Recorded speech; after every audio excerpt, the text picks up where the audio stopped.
90s, Raith Rovers, and that was the team that was.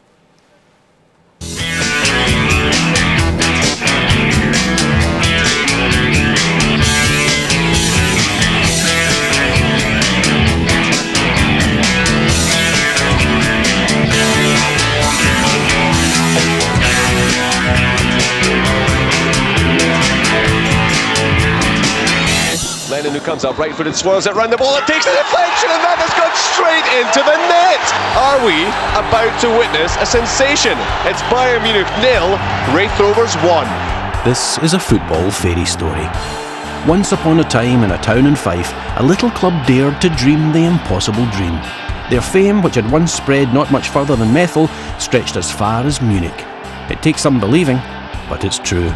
I think if you speak about those times, it puts a smile back on people's faces. I don't think it'll ever be repeated.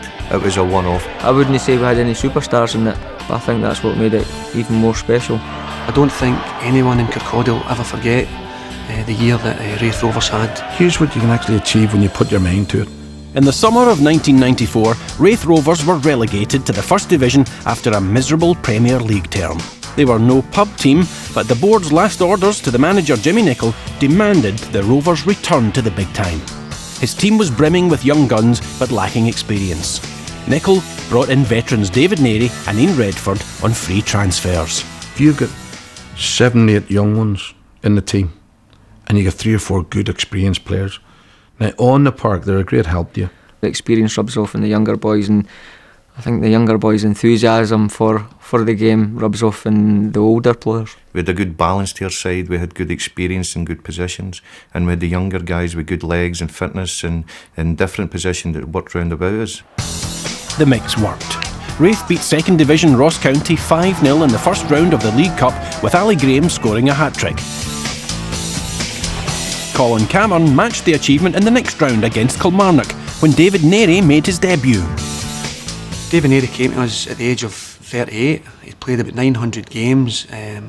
He was a legend for Scotland and Dundee United, so I think it was a great signing. He'd been away on holiday. He actually came back that day, came straight back into the side, and I think he was man of the match that night. Suddenly, Rovers were within 2 games of a place in the final of the Coca-Cola League Cup. Beating opposition in the First Division was proving a little more problematic. By September, they were toiling in 8th position. Hardly music to the ears. Raith had to find a way to whistle a happier tune. Before the games and that, we tried to keep it as relaxed as possible. We always had the ghetto blast in the dressing room. It took the pressure of them having to talk or having to try to be funny or do something, take their mind off the game. It was always a race to get there first, and Saturday afternoons to see who could get the music on first. We had to start off with my choice of music. I think Van Morrison was his favourite, and Mick Jagger, I'm sure I've seen a Mick Jagger impersonation. I had the worst taste in the world in music. Think about Humperdinck, Barry White and all that, that'd be Daz's type of stuff. The minute I went into the toilet or something, you knew that the records were getting changed. We would let the opposition hear the dressing room and let them know that they were going to be in a game. So it was a bit of psychology more than anything. 10 minutes before the game, that was when the music got switched off, and that was when the serious heads come on. It was Nicholl who was orchestrating things on and off the park. Before September was out, his team had scored a 3-1 victory over St Johnstone in the quarter-final of the League Cup. As player-manager, he had a dressing room fan club.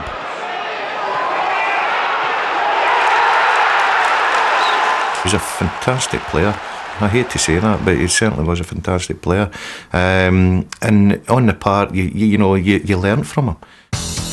Jimmy had always been a class act. Groomed at Manchester United and Rangers, he was also a World Cup star for Northern Ireland before being appointed manager of Raith Rovers in 1990. At the end of his first season, he talked the board into making the club full-time, and within 3 years they were in the top flight. But back in 1994, their cup run was causing them to limp along in the First Division. Our league form going into the cup wasn't very good. It was dreadful. For some reason we just weren't clicking as a team in the league performances. Everybody thinks the same thing. Our league form will improve, the players' confidence will improve. But it didn't.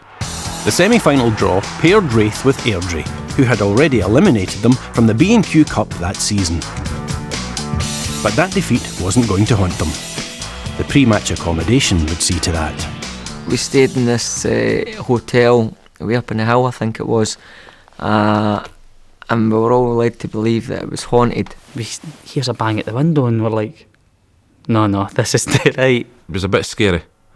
It was very scary. I think it goes over and just as he's away to draw the curtains open, Sean Dennis jumpsuit, giving him the biggest fright in the world. Me and Jason are halfway along the corridor. By the end of it, the full team was all in this wee room hiding behind wardrobes and that, trying to see the look in the people's faces, but great banter. So that was our preparation for the game. And of course we left David Neary at the hotel. The bus left to go to the game Tuesday night, and there was one left. It was David Neary, and the chef from the hotel brought him to the game. So I think it was just another day in the life of Raith Rovers at that time. October 25th, 1994, the League Cup semi-final. Not just another day in the life of Raith Rovers. I can remember David Neary getting the ball, and before we knew it, he played a ball to Gordon Dale inside the box. And the chance is taken brilliantly in the end. Ali Graham makes it 1-0 to Raith Rovers. That was a fantastic experience, scoring a semi-final. All good fairy stories have to have a twist, but there was no big bad wolf here, just a referee who thought the goalie had strayed too far from home. Well, now the linesman has flagged that was outside the box. To this day, I still think it was very borderline, but that's the way it was. He gave me a straight red card and off I went. Still, no problem. The manager will have a hugely experienced substitute goalkeeper on the bench, won't he? What a moment this is for 17-year-old Brian Potter. Within 2 or 3 seconds, it was just like the penny had dropped. It was like, this is it, I'm on. If ever you wanted anybody to do anything in a football career, it was Brian Potter. He worked that hard in training. He was determined to go and make a career of it, and he was given his opportunity, but whether he was ready for that, we didn't know. He was YTS goalie and you're thinking, oh, what an opportunity, but at the same time, down to 10 men, is he going to be able to handle it? The Airdrie fans were right behind me, and they made me quite welcome as well, let me know what they thought about me, my height and my weight and my size and everything like that. But I soon settled down, I actually started to enjoy it. The Airdrie players soon put a stop to that. Cooper, he's made it! I thought that was it, I've let everyone down, but I couldn't really do much about the goal, but it wasn't looking too good for us at that time. We thought that was it, it was going to be, as Jimmy Nicholl used to say, fixed bayonets. We were going to be up against it. 30 minutes of extra time. And coming up, some of the best moments from the life of Brian. The teenager, under constant fire, was playing like a veteran. Full-time score after extra time. Everyone, Raith Rovers won. Jimmy Nicholl selecting the players for the penalty shootout. I think a lot of guys were kind of looking to the ground and kidding on they'd cramp and things, so that they didn't volunteer, but he managed to get the 5 guys. Here comes Sean Dennis. McInnesby. Here's Cameron. Now Steve Cofford. Danny Lennon. Now it's effectively into sudden death here. Next up, Alan Lawrence, whose penalty had put Raith out of the B&Q Cup. Every goalkeeper will tell you, you've just got to wait and see what the moment is. As Alan approached the 18-yard line, I threw the ball as high as I could. Hopefully that just delayed his reactions just 2 or 3 seconds, and hopefully it put him off just a wee bit. He has to score, it's as simple as that. And Potter has saved it! Raith Rovers are in the final, and 17-year-old Brian Potter has taken them there. It was just like noise, just 2 or 3 seconds of noise, and all of a sudden I could see that the fans were coming on. We just ran and grabbed him. It was just, I think we got him on top of our shoulders. I think we just carried him up and down the park. And it wasn't until we were back in the change rooms you actually start to realise, my God, what have I done here? And all the players were just so happy that Raith Rovers were through to a major final. The Cup Kings turned into the Dancing Queens, except for the goalie. Raith's team spirit was great, but Potter was too young to drink it. The unfortunate thing for the hero was that Brian couldn't get in because he was too young. So us being all good teammates that we were, just chipped in, given the taxi fare home, and we continued on dancing. By mid-November, Raith were back on the straight and narrow in the promotion race. They had risen to 4th place, albeit 8 points behind Dunfermline. But Raith's focus was on Coca-Cola Cup final opponent Celtic. Big opposition. So Nicholl adopted a big-time build-up. If it was good enough for Manchester United in his playing days, it would be good enough for the Rovers. If you win the Saturday, you were off Sunday. You were off Monday. We trained hard Tuesday, played golf on Wednesday, warm up, crossing and finishing a five-a-side Thursday and a five-a-side on a Friday. Now, we did that for 4 years. And as unprofessional as it sounds, we did that at Raith Rovers. His training was basically short and sharp, and he stuck to the same routine most weeks. The training facilities in those days were just a local public park. Unfortunately, these places were also frequented by people walking their dogs. I remember vividly in the mornings, me and my sister Martin Harvey, we used to get the car up early.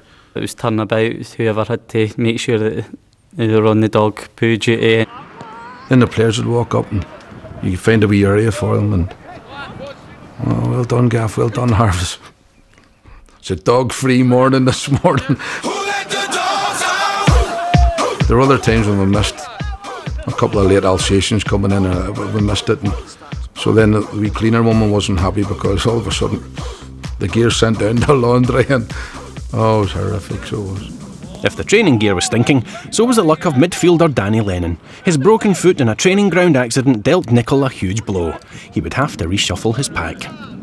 The night before the final, Jimmy actually pulled myself, Stevie Crawford and Jason Dare into his room. And that was probably the only time that we were all scared because we felt that we were going to get left out of the team for whatever reason. And they told us that all three of us were going to be playing. It was Danny's misfortune, but our fortune in a sense. It was a brave decision for him. We obviously felt we had no fear and nothing to lose. We were just going to go out and enjoy ourselves, and I think all the pressure was on Celtic. What a feeling it was walking out onto the pitch and seeing the Raith Rovers fans. You know, they got the whole stand that day, there's 12,000 of them. Right away you're thinking, this is what it's all about. Well, Celtic get the Coca-Cola Cup final underway. In them days, win the League Cup, you get into Europe. I said, Harv, you know, we're 90 minutes away from Europe. For that, Raith would have to beat Celtic, and it took them 20 minutes just to get their first corner. But then... Here's Crawford, a chance! It's the only goal for Raith Rovers! Stevie Crawford! I know there's a few in the family that like putting on a bet, and they made a few quid out of it as well. Had Raith scored too early, with 70 minutes left to play, Celtic were bound to equalise. And in the 84th minute, the fairy tale turned into a sob story. Nicholas is surely now won the cup for Celtic. My heart just sunk. Honestly, I just thought, oh no, here we go, that's it. The dream is gone. The ribbons had been put on the cup, the green and white ribbons for Celtic, with a number of minutes to go. You know, meaning that they thought Celtic were going to win, and obviously never took into account that we weren't finished yet. And astonishingly, neither they were. A chance on here for the equaliser, and Raith Rovers have done it! It's gone DL! It was like slow motion, the ball getting in the back of the net. Rumour has it that he put it in his nose. We all looked at War's linesman, was he offside or was his nose offside? He sniffed an opportunity like all good strikers do. Just to let everybody know, I actually headed the ball. If I'd put that in my nose, I'd have burst the net. And the final whistle goes, Harv, we're 30 minutes away from Europe.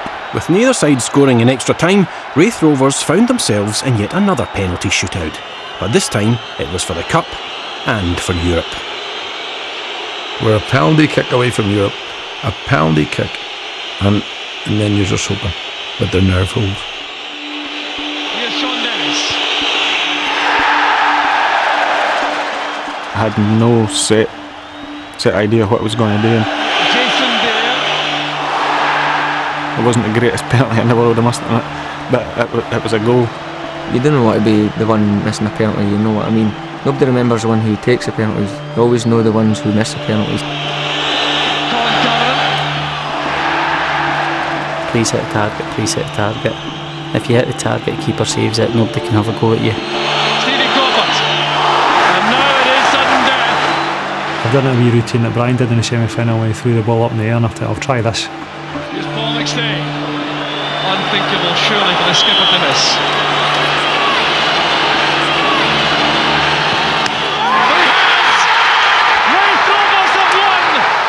I've had a double take at the referee and I just started running, so I'm running towards the halfway line.